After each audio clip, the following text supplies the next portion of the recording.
Bendiciones, mis amados, que el Dios del cielo los bendiga rica y abundantemente.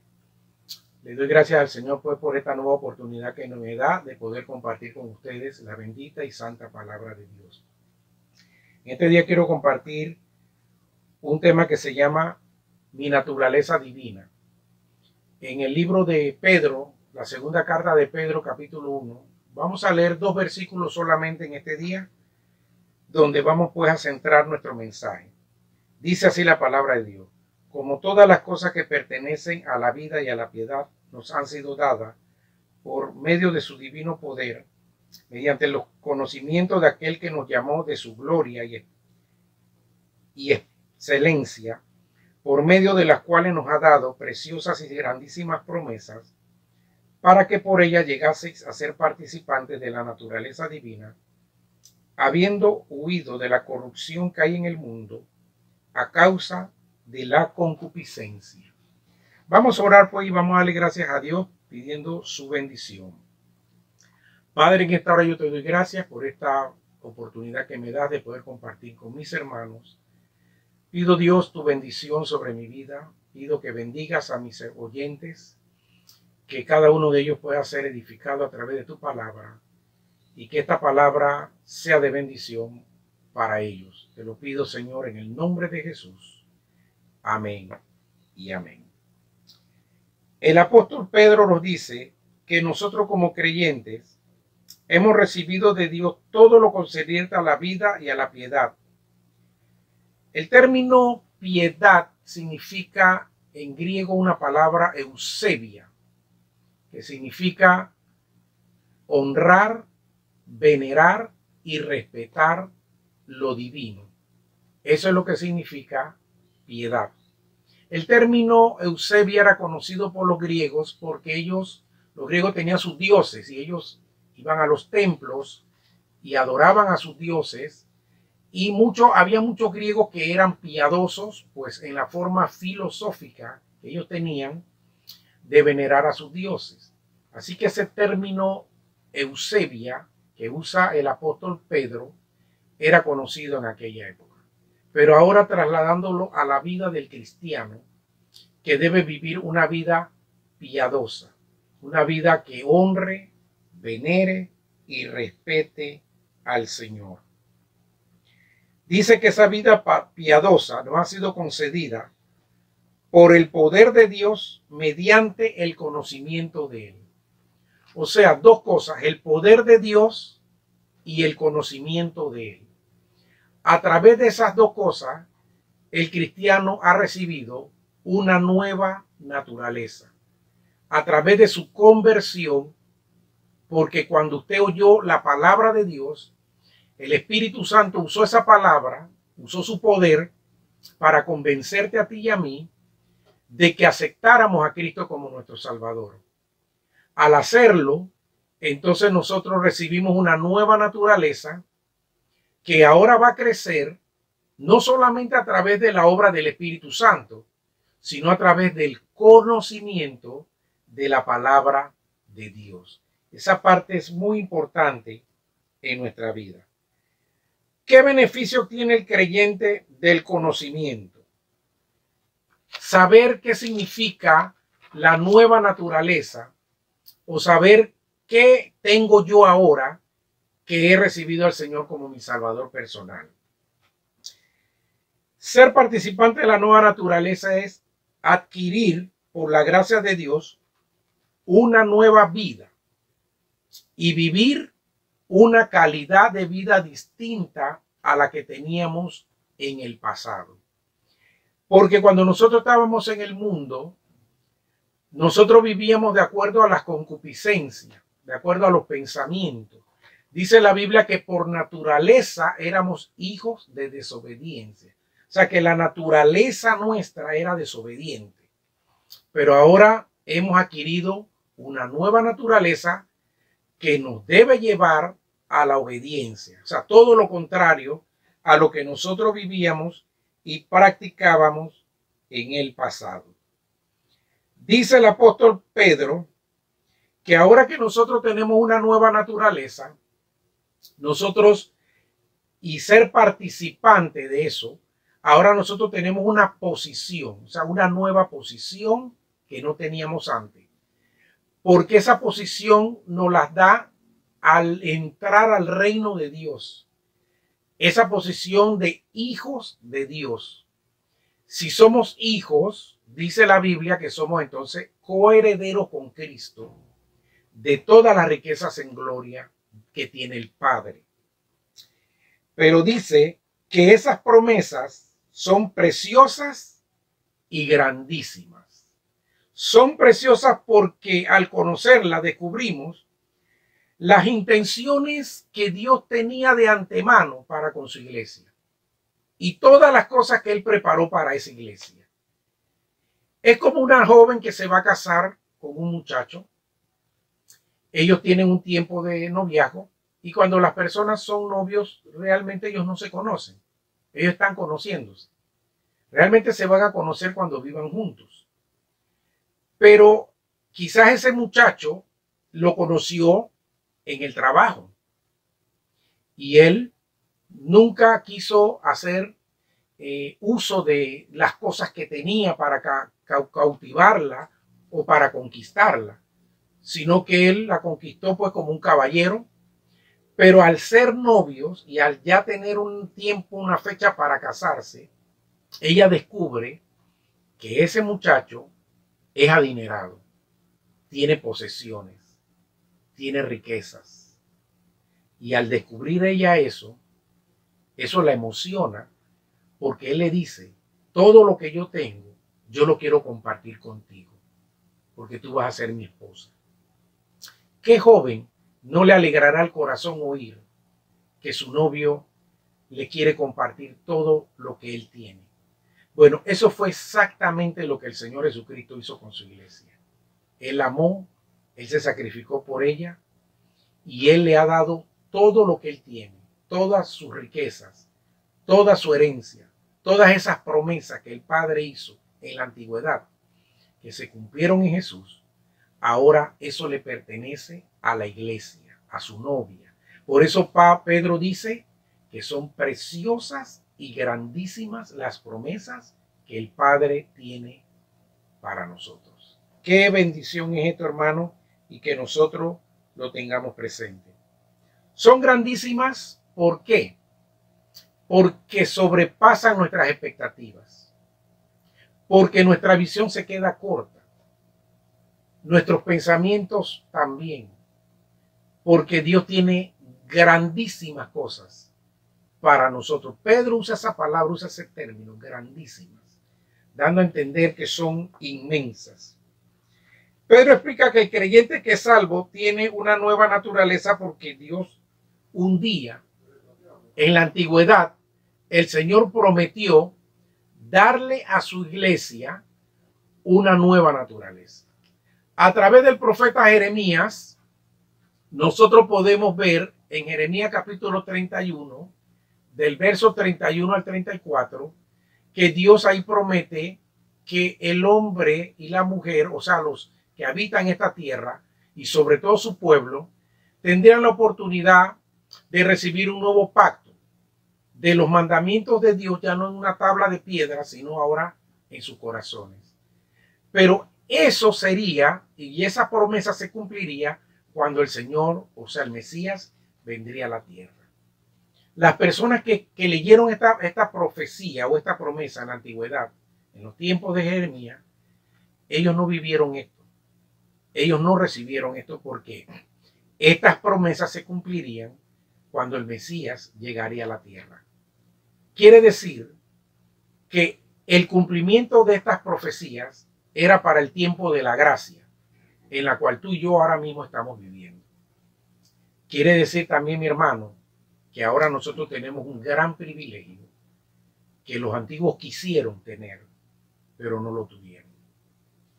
Qué triste es, hermano, ver que personas no valoran lo que tienen, ya sea por su ignorancia, su falta de conocimiento, o porque no le dan el valor a las cosas que han recibido.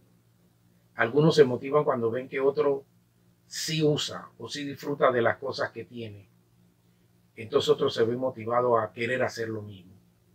Pero Dios a nosotros nos ha dado tantas cosas que yo me pregunto hoy por qué muchos cristianos viven tristes, decepcionados, frustrados, dudando de las cosas de Dios, de las bendiciones de Dios. Uno se pregunta, bueno, ¿y dónde está la vida abundante de estos cristianos? ¿Qué hicieron de la nueva naturaleza que Dios les dio? ¿Dónde están las promesas preciosas y grandísimas que le pertenecen a ellos? Porque el hecho que un cristiano viva así no quiere decir que no tiene la nueva naturaleza. Sí la tiene, pero la tiene en alguna esquina. La tiene descuidada. Y esto es algo, hermano, que depende del cristiano. Es una responsabilidad del cristiano. Porque Dios nos ha dado el poder y el conocimiento. Estas dos cosas se juntan. Si yo me siento débil, yo tengo al Espíritu Santo. Yo me meto en ayuno, yo oro al Señor. Y el Espíritu Santo va a venir a mi vida y me va a fortalecer.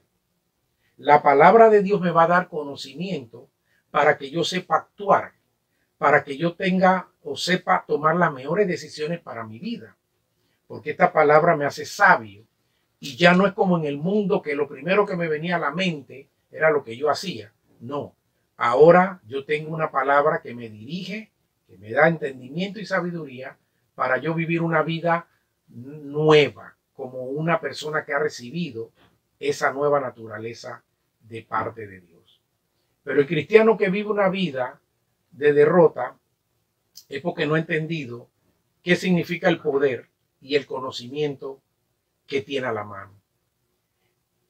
El apóstol aquí, hermano, está explicando la importancia que tiene para el cristiano el saber qué significa esas promesas grandes y preciosas que Dios nos ha dado. Hoy en día, hermano, todo está al alcance. Dios pagó el precio. El Señor fue a la cruz. Él sufrió por nosotros. Todo nos lo dio ya para que nosotros podamos vivir una vida de victoria. Porque no hay excusa, hermano, para que un cristiano esté triste.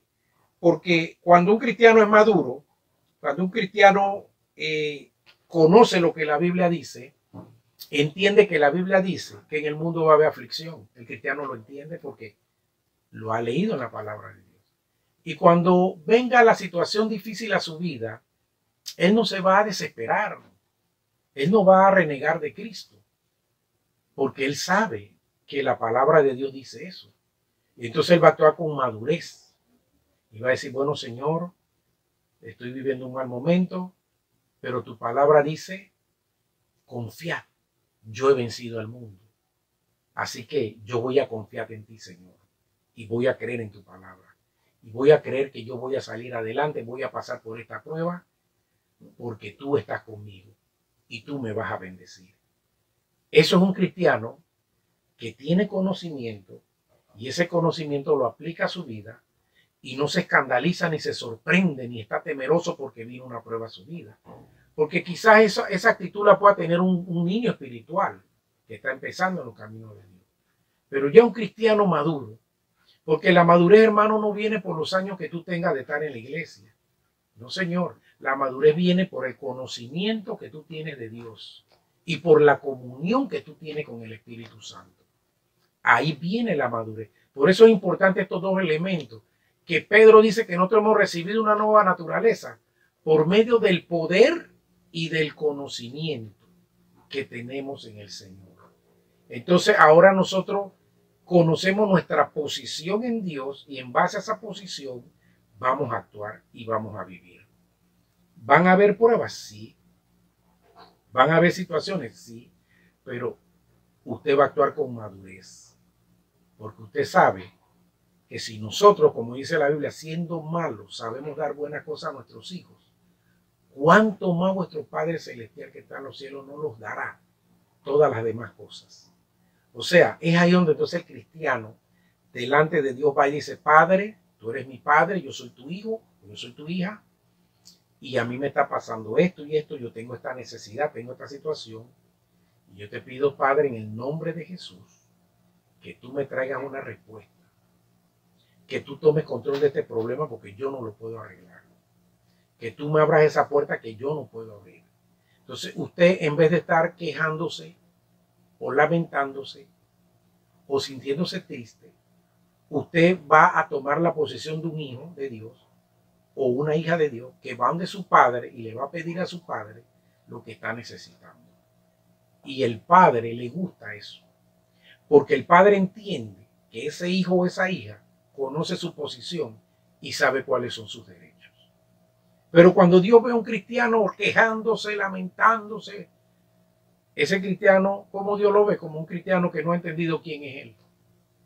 Porque el Señor dice, ¿por qué no vienes a mí?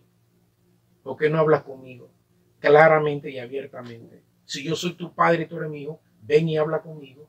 Dime qué es lo que te está pasando. Pero lamentándose y así haciendo esas cosas, eso no agrada a Dios, hermano. Entonces ya es tiempo, hermano, que actuemos con madurez.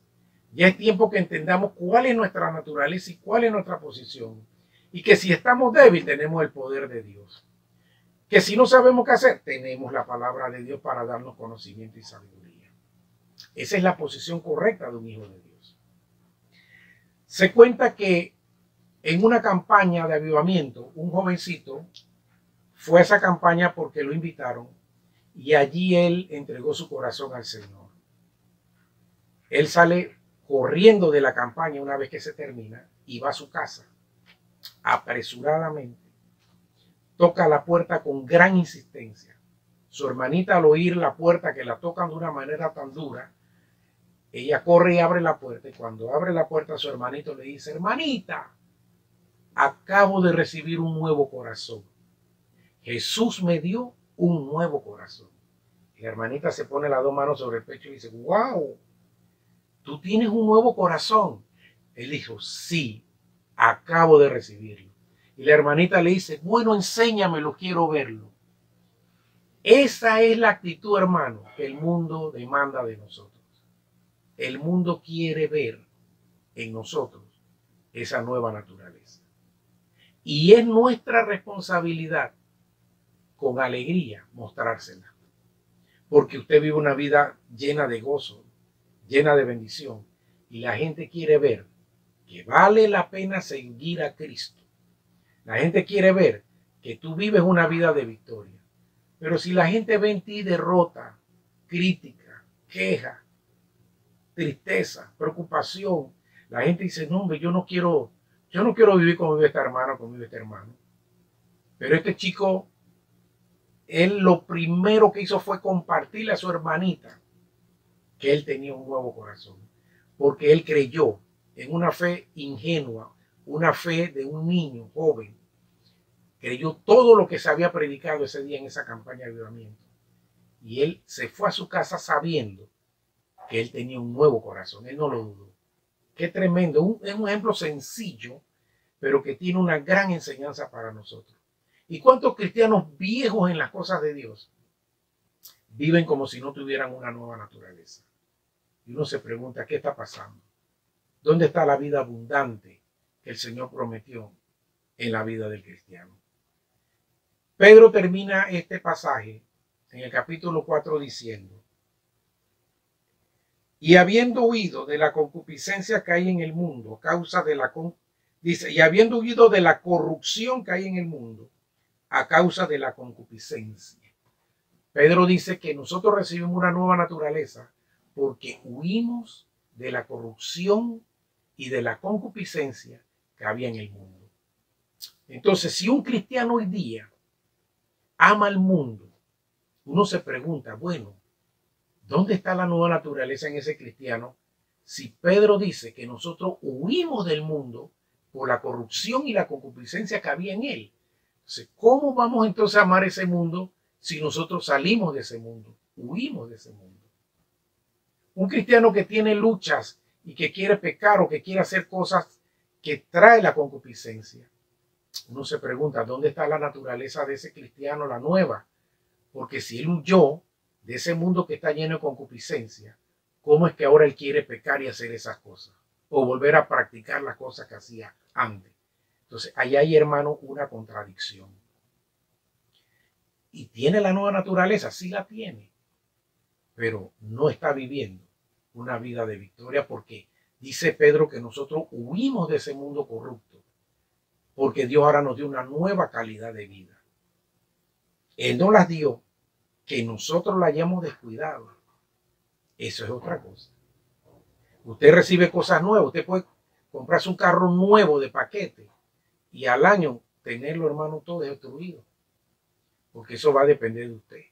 Usted puede mudarse a una barriada nueva y tener una casa linda y a los 2 o 3 años tenerla toda destruida. Porque eso va a depender de usted. Porque a nosotros nos toca mantener esas cosas, cuidarlas. Y así mismo en la vida espiritual. Entonces, mi querido hermano, es tiempo de examinarse y de ver entonces qué clase de vida estamos nosotros viviendo. Y dónde está mi nueva naturaleza que recibí de parte del Señor. Porque esa nueva naturaleza me dice a mí que yo soy un hijo de Dios y que soy heredero de todas las promesas que son preciosas y grandísimas que Dios ha dejado para su iglesia. Y como yo soy miembro de esa iglesia, soy parte de ese cuerpo, a mí me toca una parte de esas promesas y de esas bendiciones que Dios ha prometido. Yo quisiera orar contigo en esta hora porque esta enseñanza la he traído para que tú analices tu vida, para que tú te analices cómo estás viviendo esa vida. Si estás tomando posesión del poder que Dios te ha dado, de ese puesto que Dios te ha dado, como hijo de Dios, como hija de Dios, o has dejado que eso esté en una esquina de tu vida y entonces estás viviendo un cristianismo que no está glorificando al Señor. Y eso no tiene que ver con las pruebas, con las situaciones, hermano, sino con lo que tú le estás creyendo a Dios y que estés haciendo uso de las herramientas y de las bendiciones que Dios te ha dado como hijo o como hija de Él. Quiero orar en esta hora.